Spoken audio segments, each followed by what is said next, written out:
The reason why I chose cymbals is honestly because they're my favorite instrument. The thing that I probably like the most is when the orchestra builds up to this crazy emotional moment, and there's really nothing more that can be added except this big monster cymbal crash.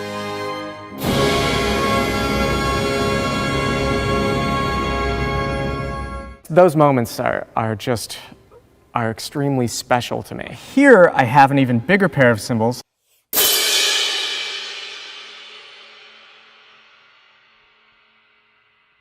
You can see the cymbal just waving from the impact still. The ringing of the cymbals after the actual crash is just as important as the crash itself.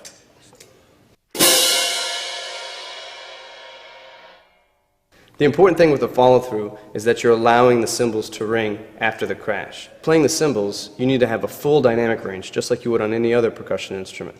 So you need to be able to play soft crashes, medium crashes, and loud crashes. You'll need to use muffling to stop the sound after the crash.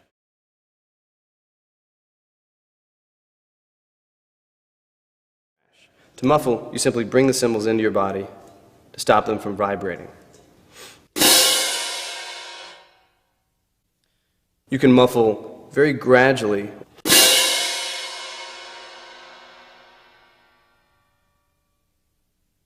or you may need to muffle very quickly.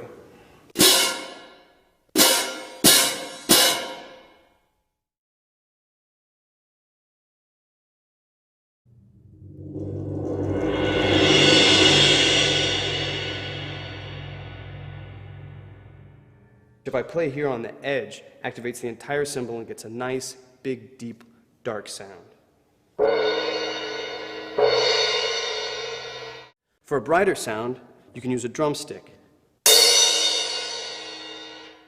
Using the tip of the drumstick is more characteristic of drum set playing. Perhaps the most typical sound on a suspended cymbal is the roll. You can start with a slower speed at lower dynamic levels. And as the dynamic gets louder, you'll probably want to increase the speed of your roll.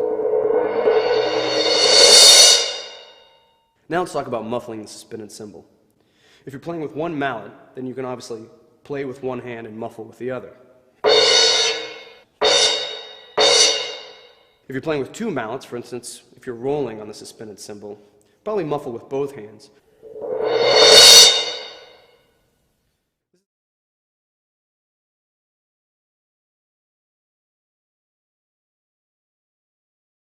I'm also going to show you the hi-hat, and if you turn around with me, I'll show you something right here.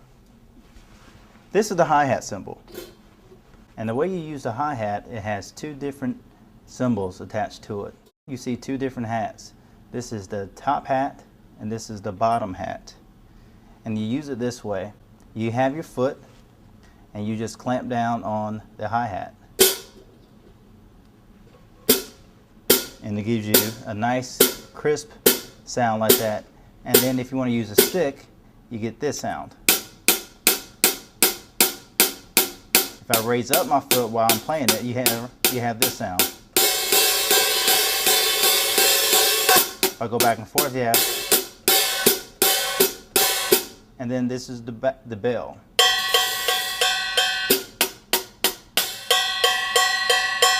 You hear the two different sounds if I open it and close it. And that is the hi-hat. The ride cymbal. This ride cymbal has two parts to it. It has the bell and then the bow. The bell has a little bit more angled up and sloped up, and it gives you this sound. That is the bell. Now I'm going to show you the bow, which is the rest of the cymbal. This is the bow. This is the bow and the bell.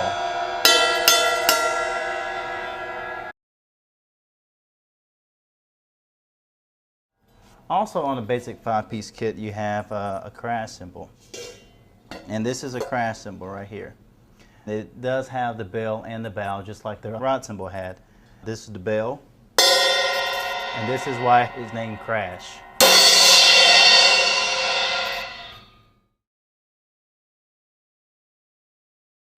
When you're ready to play the tam-tam, even though it looks like a gigantic bullseye, you almost never want to play directly in the center of the tam-tam. Because the tam-tam is such a large instrument, sometimes you need to warm it up before you play it. All that means is you tap very, very lightly and audibly to get the instrument vibrating before you actually play it.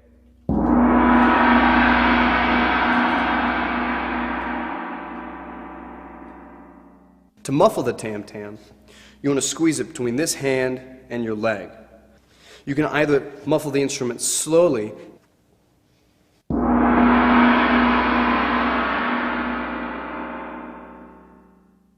or if you need to, you can muffle the instrument very quickly.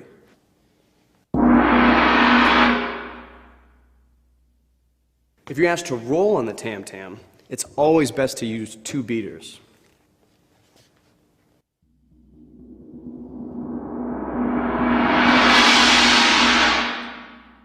Another sound you might be asked to make is a scrape on the tam-tam.